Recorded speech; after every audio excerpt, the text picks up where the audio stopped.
అందరికీ నమస్కారం అండి. చాలా సంతోషంగా ఉంది ఈ రోజున కళావేదిక ఎన్టీఆర్ అవార్డ్స్ ఈ కార్యక్రమాన్ని ఇంత చక్కగా నిర్వహిస్తున్నటువంటి కార్యకర్తలకి అందరికీ కూడా నా హృదయపూర్వక అభినందనలు తెలియజేస్తున్నాను.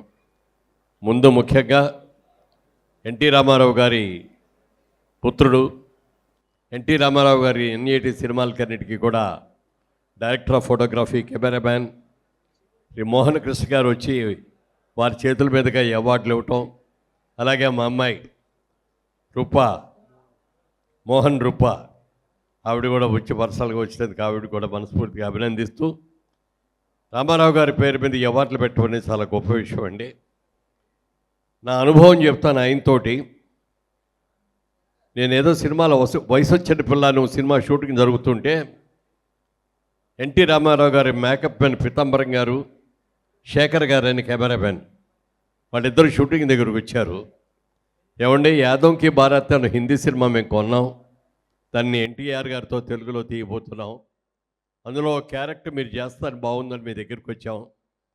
అయితే ఒక కండిషన్ అండి, రామారావు గారు మిమ్మల్ని చూడలేదు, మిమ్మల్ని అక్కడికి తీసుకువెళ్తాం, ఆయన చూసి ఓకే అంటే ఈ క్యారెక్టర్ మీకేనండి అన్నారు. తప్పకుండానండి, ఆ విధంగా అన్న వారిని దర్శనం చేసుకొని వారి ఆశీస్సులు తీసుకునే అవకాశం వస్తుందని చెప్పి వెళ్ళడం జరిగింది. స్టూడియోలో అప్పుడే ఆయన టచ్అప్ చేసుకుంటారు. తలుపు తీసి మేము లోపలికి వెళ్ళగానే ఆయన చూస్తే అద్దంలోంచే చూసినట్టున్నారు. రండి బ్రదర్ మురళీమోహన్ గారు అన్నారు.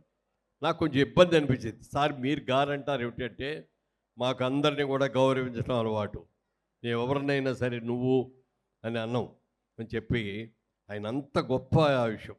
నాకు తెలియకుండానే ఆయన చూడగానే వెళ్ళి ఆయన పాదాలకు నమస్కారం చేశాను. జనరల్గా మనకి ఎవరికి కూడా పల్లెటూరు నుంచి రావడం, ఎవరైనా అంటే మహా అంటే నమస్కారం అండి అంటే తప్ప కాళ్ళకి దండాలు పెట్టడం కుదరదు, తెలియదు. కానీ ఆయన చూడగానే, ఆ పర్సనాలిటీ చూడంగానే నాకు తెలియకుండానే వెళ్ళి ఆయనకి పాద నమస్కారం చేశాను. బ్రదర్, మీ గురించి విన్నాం, మిమ్మల్ని చూడలేదు, కానీ చాలా మంచి క్యారెక్టర్ ఇది, చెయ్యండి, మంచి పేరు వస్తుందంటే, తప్పకుండా అన్నగారు మీ ఆశీస్సులుండి మీరు ఆ క్యారెక్టర్ ఇస్తే చేస్తాను తప్పకుండా అన్నారు. నాకు ఈ సినిమాలో హీరోయిన్ లేదు, డ్యూయెట్లన్నీ మీకే, అలాగే మా బాలయ్య బాబు ఇంకో స్టేజ్ సింగర్గా యాక్ట్ చేస్తున్నాడు, ఉన్న పాటలన్నీ మీ ఇద్దరికే, మాకేం పాట కూడా లేదు అన్నారు. అది చాలా ఆనందం, అసలు మైమరిచిపోయిన క్షణాలు అవి. ఆ రోజున ఎంజి రామచంద్ర గారు వచ్చి క్లాప్ కొట్టడం, బాలయ్య బాబు మీద ఎన్టీఆర్ గారి మీద మధ్యలో నేను ఉండి అది మేము ఫస్ట్ షాట్లో యాక్ట్ చేయటం అనేది జీవితంలో మర్చిపోలేని సంఘటన. అలాగే ఆ సినిమా దాదాపుగా 2 నెలలు షూటింగ్ జరిగింది. ఆ 2 నెలల్లో కూడా ప్రతి క్షణం కూడా నందమూరి వారి ఇద్దరు తండ్రి కొడుకులు ఇద్దరి మధ్యలో నేను కూడా కలిసి నటించడం నా అదృష్టంగా భావించాను. సినిమా పెద్ద హిట్ అయ్యింది. నేను అందుకున్న మొట్టమొదటి షీల్డు అనందమల అనుబంధం చిత్రంతోటి అందుకోవడం జరిగింది. అప్పుడే పైకి వస్తున్న నన్ను చాలామందికి నా పేరు కూడా పూర్తిగా తెలిసేది కాదు, కానీ ఎక్కడికి వెళ్ళినా కూడా ఎన్టీఆర్ తమ్ముడురా, అన్నదమ్ముల్లోది ఆ ఎన్టీఆర్ తమ్ముడురా అన్నది ఆ కుటుంబంలో నేను కూడా ఒక పార్ట్ లాగా అయిపోయి, ఆ తర్వాత వారు కొన్ని సినిమాల్లో కూడా నటించడం జరిగిన తర్వాత మేమిద్దరం కూడా, ఆ తర్వాత ఆయన పార్టీ పెట్టగానే మేము అందరం కూడా దగ్గరికి వెళ్ళి, అన్నగారు మీరు ఎంతో డిమాండ్ ఉన్న యాక్టరు, మీరు కాల్ షీట్లు ఇస్తే ఎంతోమంది యాక్ట్ చేయడానికి కూడా ముందుకు వస్తారు, ప్రొడ్యూస్ చేయడానికి కూడా, కానీ మీరు అన్నిటినీ కూడా వదులుకొని ఇన్నాళ్ళు ఈ ప్రజలందరూ కూడా నన్ను అభిమానించారు, ఇప్పటి వరకు నాకు అభిమానించిన నా ప్రేక్షకుల యొక్క మంచి చెడులు బాగోగులు చూడటం కోసం నేను రాజకీయాల్లోకి వస్తున్నాను అని చెప్పి వారు ఆ మాట అనటం కూడా జరిగింది. ఆ తర్వాత ఎన్నో సందర్భాల్లో మేము ఆయన్ని కలుసుకొని, అన్నగారు మీరు ఒక్కరే తిరుగుతున్నారు, మాకు ఏదైనా చెప్తే మేము కూడా వస్తాం ప్రచారానికి అని అంటే, బ్రదర్ మీరు ఎవరు కూడా రావద్దు, అక్కడ ఉన్నది ఇందిరాగాంధీతో పోటీపడి నువ్వా నేనా అని మేమిద్దరం కొట్టుకోవాలి, ఆవిడ కనుక నేను ఓడిపోతే నా ఎంత చూస్తే ఎలా చూస్తూ కూడా నాకు తెలుసు, అందుకని ధైర్యంగా వెళ్తున్నా, అవసరం ఉన్నప్పుడు మేము పిలుస్తాను అప్పుడు వద్దురుగానే అని చెప్పారు తప్ప మమ్మల్ని రానివ్వాల.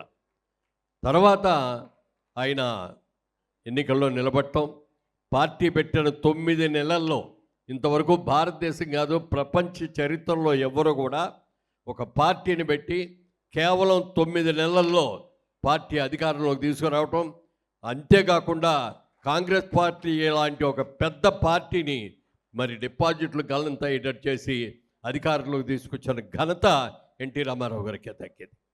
ఈ రోజు వరకు కూడా ఆ క్రెడిట్ ఇంతవరకు ఎవరో ఒక్కళ్ళు కూడా దాన్ని దాటలేదు. అలాంటి అద్భుతమైనటువంటి మహానుభావుడు ఆయన రాగానే కూడా ఆలోచించింది, అందరిది అన్నపూర్ణ లాంటి ఆంధ్రదేశంలో అన్నమో రామచంద్ర అనే మాట వినపడకూడదు. ప్రతి పేదవాడు కూడా 3 పూట్ల కూడా భోజనం చేయాలి, చక్కగా ఒంటి నిండా బట్టలు కట్టుకోవాలి అని చేనేత బట్టలు సగందారికి ఇవ్వటం కానీ, ఇళ్ళు విషయంలో కానీ ఎన్నో పేదవాళ్ళకి ఎన్నో అద్భుతమైన కార్యక్రమాలు చేశారు. ఒక రోజున ఆయన ఫోన్ చేశారు. అప్పటికి మేము మెడ్రాస్లోనే ఉన్నాం అందరం. అన్నగారు ఇక్కడి నుంచి ఫోన్ చేసి, బ్రదర్ ఎక్కడున్నారు మీరు అన్నారు. సార్ చెన్నైలో ఉన్నానండి అన్నాం. రేపు మార్నింగ్ ఒకసారి రాగలరా ఇక్కడ హైదరాబాద్ అన్నారు. వస్తాను సార్ అని పొద్దున్నే వచ్చి అడిగాను. బ్రదర్ రాజమండ్రి నుంచి మీరు ఎంపీగా పోటీ చేస్తే బాగుంటుందని అనుకుంటున్నాం మేమందరం, మీరు పోటీ చేయాలన్నారు. నాకు కళ్ళు తిరిగిపోయినట్టు అనిపించింది. నేనేమిటండి రాజకీయాలు ఏమిటి, మీరు వెళ్ళారంటే మీరు ఎన్నో త్యాగాలు చేసి వచ్చారు, నా లాంటి వాళ్ళు కాదండి అని అంటే, లేదు బ్రదర్ బాగుంటుంది నేను చెప్తున్నాం కదా, పిలిచి మరీ ఇస్తున్నాం, నన్ను 4 రోజులు టైం ఇవ్వండి సార్, ఒకసారి ఆలోచించుకొని వచ్చి చెప్తానన్న. అలాగే బ్రదర్ ఆలోచించుకొని వచ్చి ఓకే అనండి అన్నారు. అప్పుడు కూడా సరే 4 రోజులు అయిన తర్వాత వెళ్ళి, అన్నగారు క్షమించాలి, మీరింత ఆప్యాయంగా నన్ను పిలిచి ఇచ్చినందుకు నాకు చాలా చాలా సంతోషం అండి, మీలాగా నేను అన్నీ త్యాగం చేసి రాలేను, నేను ఇప్పుడిప్పుడే పైకి వస్తున్నాను, ఇంకా నా పిల్లలు చదువుకుంటున్నారు, క్షమించండి అన్నగారు అంటే, okay brother it's all right అన్నారు. అలా ఎన్నో సందర్భాలుగా ఆయన ఎన్నో ఆశీస్సులు అందజేశారు. అలాగే ఫిల్మ్ డెవలప్మెంట్ కార్పొరేషన్ చైర్మన్గా కూడా ఆయనే పిలిచి, బ్రదర్ మన ఇండస్ట్రీ అంతా కూడా మెడ్రాస్ నుంచి హైదరాబాద్ వస్తుంది, ఈ సందర్భంలో నీలాంటి వ్యక్తులు ఉండాలి, అందరినీ కలుపుకుపోయే వ్యక్తి ఉండాలి, కాంట్రవర్సీ అనేది లేకుండా ఉండే వ్యక్తి ఉండాలని చెప్పి ఆ బాధ్యత నాకు అప్పగించడం కూడా జరిగింది. అలాంటి మహనీయుడు వారి కుటుంబంలో నేను పుట్టకపోయినా ఎన్టీఆర్ తమ్ముడుగా నందమూరి వారికి సంవత్సరంలో నేను కూడా ఒక మెంబర్లని నేను ఆనందంగా ఫీల్ అవుతూ ఈరోజు నీ కార్యక్రమం చేస్తూ ఎన్టీఆర్ గారి నేషనల్ అవార్డు, ఎన్టీఆర్ గారి లైఫ్ అచీవ్మెంట్ అవార్డు నాకు ఇచ్చి మరి ఈ రోజున సత్కరించినందుకు మా సోదరుడు మరి మోహన్ కృష్ణ గారికి, మోహన రూప గారికి అందరు కూడా కృతజ్ఞతలు చేస్తూ మరి ఈ కార్యక్రమాన్ని ఇంత అద్భుతంగా నిర్వహించిన అందరికీ కూడా నా హృదయపూర్వక నమస్కారాలు తెలియజేస్తూ సెలవు తీసుకున్నాను. జై హింద్.